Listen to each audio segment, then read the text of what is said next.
இவர் சும்மா ஒரு கலைஞன், நடிகன், டைரக்டர்லாம் ஒதுக்க முடியாது. எல்லாம் கலந்த மனிதன்.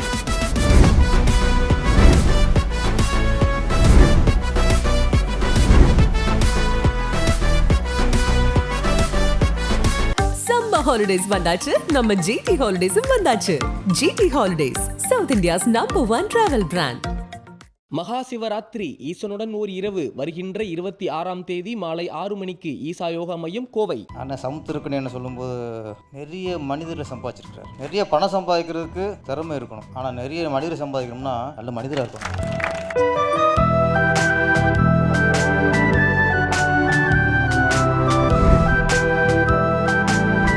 சமுத்திர சாரை பொறுத்த வரைக்கும் நிறைய பார்த்துருக்கேன். ஒரு சமூக பொறுப்பு அவருக்குள்ள. இந்த சமூக பொறுப்புனா ஒரு போராளியாக இருக்கணும், அரசியல்வாதியாக இருக்கணும் அப்படிலாம் இல்லை. மக்களை நேசிக்கிற மனிதனாக இருக்கும். இந்த திருமாணிக்கம் எம்ஜிஆர் காலகட்டத்தில் வந்திருந்தாச்சு, இது வெற்றி படமாக நல்லபடும் சொல்லியிருப்போம். ஆனால் இந்த காலகட்டத்தில் இப்போ இருக்க சூழலில்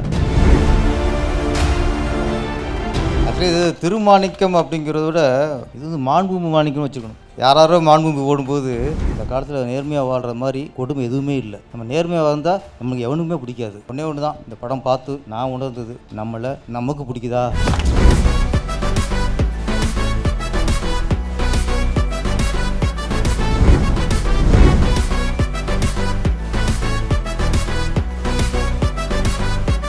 star Aurora productions and Red Nool presents Thirumanickam வெற்றி விழா. Title sponsor by GT holidays. Associate partner delicious cab. Hospitality partner Padmam. Venue partner SIMS. Food partner Thoppivappa biryani. Snacks partner Chennai kulfi. நபர்கள் இவரை பற்றி சொல்லணும் அப்படின்னா, இவருடைய படங்கள் எல்லாமே ஒரு படைப்புகள் தான். ஒரு ஹீரோவை வச்சு செலிப்ரேட் பண்ணுற மாதிரியான படங்கள் வேணும். அதில் ஒரு ஃபேமிலி ட்ராமா இருக்கணும் அப்படின்னா கண்டிப்பாக அந்த இடத்துல முதன்மை இடத்துல பேரரசு சார் இருப்பாங்க. ஸோ டைரக்டர் பேரரசு அவர்களையும் அன்புடனும் மரியாதையுடனும் மேடைக்கு வரும்போது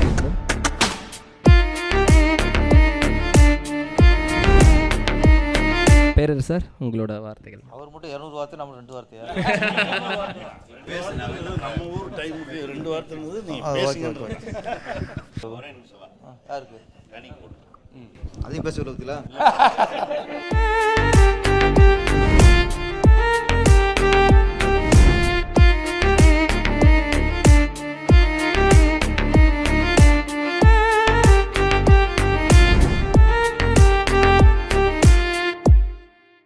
அனைவருக்கும் வணக்கம்.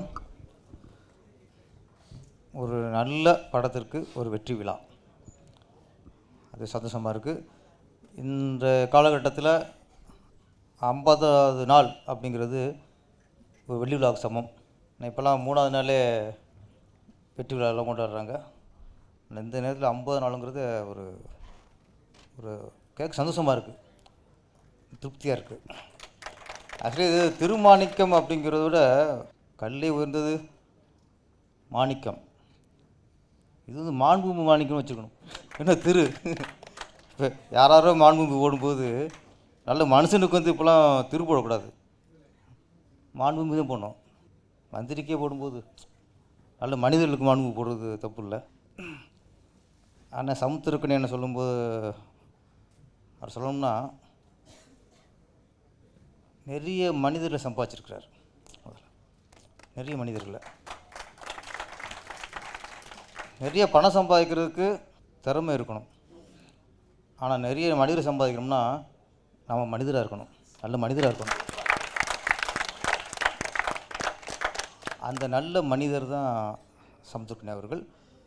இன்னொன்று, ஒரு நடிகர் கதையை தேர்ந்தெடுக்கிறத வச்சு கணிச்சிடலாம் அவர் எப்படிப்பட்டவர்ன்ட்டு. நம்ம சமுத்திரக்கனி சாரை பொறுத்த வரைக்கும் நிறைய பார்த்துருக்கேன். ஒரு சமூக பொறுப்பு அவருக்குள்ள. அந்த சமூக பொறுப்புள்ள கதையை நிறைய தேர்ந்தெடுக்காரு.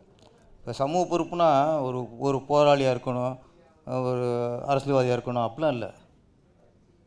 மக்களை நேசிக்கிற மனிதனாக இருந்தாலே போதும், ஒரு நேர்மையான ஆளாக இருந்தாலே போதும். இந்த திருமாணிக்கம் எம்ஜிஆர் காலகட்டத்தில் வந்திருந்தாச்சு, இது வெற்றி படமாக நல்லபடும் சொல்லியிருப்போம். ஆனால் இந்த காலகட்டத்தில் இப்போ இருக்க சூழலில் இந்த திருமாணிக்கம் ஒரு வெற்றி படம்னு கடந்து போயிட முடியாது. இது ஒரு அபூர்வம், இது ஒரு அதிசயம். இந்த படத்தை வெற்றி படமெல்லாம் பார்க்க முடியாது, நம்ம அதிசயமாக தான் பார்க்கணும், அபூர்வமாக பார்க்கணும். நான் முதல்ல இந்த யாருக்கு நன்றி சொல்லணும்னா இந்த படத்துக்கும் எங்களுக்கெல்லாம் சம்மந்தம் இல்லை தலைவருக்கெல்லாம். ஆனால் ஒரு சினிமாக்காரனா நான் நன்றி சொல்லணும்னா இந்த பட தயாரிப்பாளருக்கு. ஏன்னா இப்போ வந்து இந்த மாதிரி ஒரு நல்ல படத்தை, ஒரு கருத்துள்ள படத்தை, சமூகத்துக்கு தேவையான படத்தை, அந்த கதையை கேட்டு அதை பண்ணுறதுக்கு இருக்க துணிச்சல் இருக்குல்ல, நான் சொல்லி இந்த காலகட்டம். இன்றைக்கி பூரா நிறைய தயாரிப்பாளர்கள் வந்து முன்னெல்லாம் அந்த தயாரிப்பாளர் வந்து அவங்களும் கலைஞனாக இருப்பாங்க. எப்படி ஒரு இயக்குனர் வந்து ஒரு கதையை நேசிப்பாரோ, நடிகர்கள் எப்படி கதையை நேசிப்பாங்களோ, கேமரான் வந்து எப்படி கதையை நேசிப்பாங்களோ, அதே மாதிரி தேவர் பிலிம்ஸ், மெய்வ செட்டியார், வாகினி, ரெட்டியார், நிறைய பிடிச்சிருக்கு. அவங்களாம் கலையை நேசித்தாங்க, பட தயாரிப்பாளராக இருந்தாங்க. ஆனால் இன்றைக்கி நிறைய தயாரிப்பாளர்கள் வியாபாரியாக இருக்காங்க. வெறும் வியாபாரி தான் இன்றைக்கி. அப்படி வெறும் வியாபாரி ஆகி போன அந்த காலகட்டத்தில் ஒரு நல்ல படத்தை நேசித்து தயாரித்த தயாரிப்பாளருக்கு வாழ்த்துக்கள். சமுத்திருக்கேன் நான் சொன்ன கதையை தேர்ந்தெடுக்கலே அவர் குணம் தெரிஞ்சுன்ட்டு அவர் பண்ண படங்கள்லாம் ஒரு நட்பு எந்த அளவுக்கு உயர்த்தணுமோ அதை உயர்த்தினவர். ஒரு ஆசிரியர் இருந்து மாணவர்களுக்கு நம்பிக்கை கொடுத்தவர். இப்படி நிறைய படங்கள். இந்த படம் ஒரு மனிதன் நேர்மையாக வாழ்வது எப்படி, இந்த காலத்தில் நேர்மையாக வாழ்கிற மாதிரி கொடுமை எதுவுமே இல்லை. நம்ம நேர்மையாக வாழ்ந்தால் நம்மளுக்கு எவனுக்குமே பிடிக்காது. ஏமாளியாக இருக்கணும், இழிச்சவனாக இருக்கணும். ஏமாளி இழிச்சவன் யாருன்னா நல்லவன் தான். வாங்கின கடனை கரெக்டாக கொடுத்துருவானா அவன் இழிச்சவன். இந்த காலத்தில் கொடுக்க ஏமாத்தினான்னா அவன் வந்து வாழ தெரிஞ்சவன். சினிமா அன்னைக்கு வந்து நிறைய படங்கள் பார்க்குறோம். எதை சொல்ல வராங்க, என்ன சொல்ல வராங்க இன்னும் புரிய மாட்டேங்குது. அப்போ ஒரு மனிதத்தை சொன்ன கதை தான் இந்த திருமாணிக்கம். இது வந்து ஒரு நந்தா பிரியசாமி அவர்களுக்கு அடுத்து உண்மையிலேயே பாராட்டணும். ஏன்னா நம்ம ஒரு கமர்ஷியலாக கதை பண்ணிவிட்டு ஒரு கிளிப்பாக சாங்கை வச்சுட்டு கடத்துகிறான், கற்பழிக்கிறான், எவனொருத்தன் கண்டுபிடிக்கிறான், நிறைய கதை போய்கிட்டு இருக்குது. இந்த காலகட்டத்தில் ஒரு மனுஷன் நேர்மையாக வாழ்கிறான். நேர்மையாக வாழும்போது நேர்மையாக வாழ்றது ஈஸி இல்லை. பொண்டாட்டிக்கு பிடிக்கல, பிள்ளைகளுக்கு பிடிக்கல, உறவுகளுக்கு பிடிக்கல. இதில் மச்சாங்கார வேறு, மச்சான் சும்மாவே பிள்ளைனா இருப்பான். இதில் மச்சானுக்கு பிடிக்கல, தன்னை சுற்றி உள்ள யாருக்குமே பிடிக்கல, எல்லாம் எதிர்ப்பு. அதையும் மீறி அங்கே மனிதன் ஜெயிச்சிச்சு. யாரோ சொன்னாங்க, இது எல்லாருமே தான் அப்பா அம்மாவோட குழந்தைகளோட பார்க்க வேண்டிய படம்ட்டு. இதெல்லாம் கண்டிப்பாக நம்ம குழந்தைகளோடு பார்க்கணும். ஏன்னா இன்றைக்கி வந்து எதையோ பார்த்துட்டு குழந்தைகள் இன்றைக்கி சீரழிஞ்சு போயிட்டுருக்கு. இந்த மாதிரி படங்களை குழந்தைகளுக்கு காட்டணும். ஒன்றே ஒன்று தான் இந்த படம் பார்த்து நான் உணர்ந்தது, நம்மளை நம்ம அப்பாவுக்கு பிடிக்குதா, நம்மளை நம்ம அம்மாவுக்கு பிடிக்குதா, நம்மளை நம்ம தங்கச்சிக்கு பிடிக்குதா, அக்காவுக்கு பிடிக்குதா, தம்பிக்கு பிடிக்குதா, ஃப்ரெண்டுக்கு பிடிக்குதா, உறவுகளுக்கு பிடிக்குதா, அதெல்லாம் இல்லைங்க. நம்மளை நமக்கு பிடிக்குதா. எனக்கு அண்ணனுக்கு பிடிக்கல, தம்பிக்கு பிடிக்கல, தங்கச்சி இப்படி சொல்லிருச்சு, அதெல்லாம் வேஸ்ட். உனக்கு ஒன்றை பிடிக்குதா. நம்ம நைட்டு படுக்கும்போது நம்மளை நம்ம நேசித்து நம்மளை இன்றைக்கி இப்போ இந்த காரியம் பண்ணோம் அப்படின்னு நம்மளே பாராட்டி படுக்கிறோமா. இந்த படத்தை திருமாணிக்கத்தில் எந்த கேட்டிருக்குமே அவங்களுக்கு பிடிக்காது. ஆனால் மாணிக்கம் கேட்டிருக்கு அவனுக்கே பிடிக்கும். ஏன்னா நேர்மையானவன். நம்ம நேர்மையாக மற்றவங்கள நேசித்து அன்பாக பாசமாக பழகுனாலே நமக்கு நம்மளே பிடிக்கும். உலகத்தில் வாழ்க்கைங்கிறது நமக்கு நம்மளை பிடிக்கணும். அந்த விஷயத்தை சொல்கிறது தான் இந்த Thirumanickam.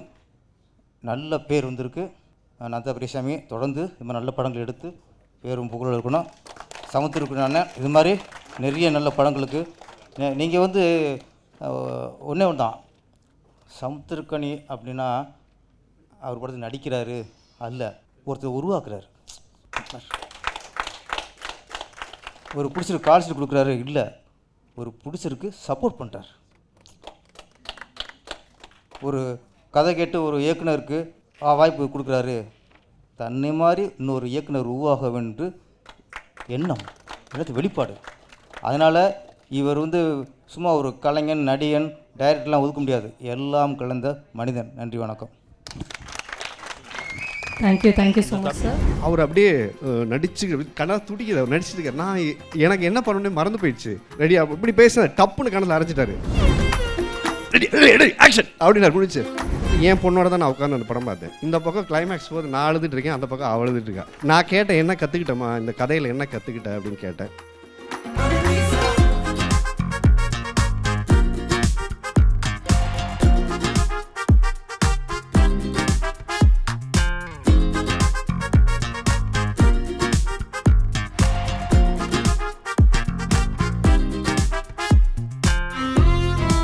Star Aurora productions and Red Nool presents Thirumanickam வெற்றி விழா. Title sponsor by GT holidays. Associate partner delicious cab. Hospitality partner Padmam. Venue partner SIMS. Food partner Thoppivappa biryani. Snacks partner Chennai kulfi. Summer holidays வந்தாச்சு, நம்ம ஜிடி ஹாலிடேஸும் வந்தாச்சு. GT holidays, South India's #1 travel brand. Maha Shivaratri ஈசனுடன் ஓர் இரவு வருகின்ற 26ஆம் தேதி மாலை 6 மணிக்கு ஈசா யோகா மையம் கோவை.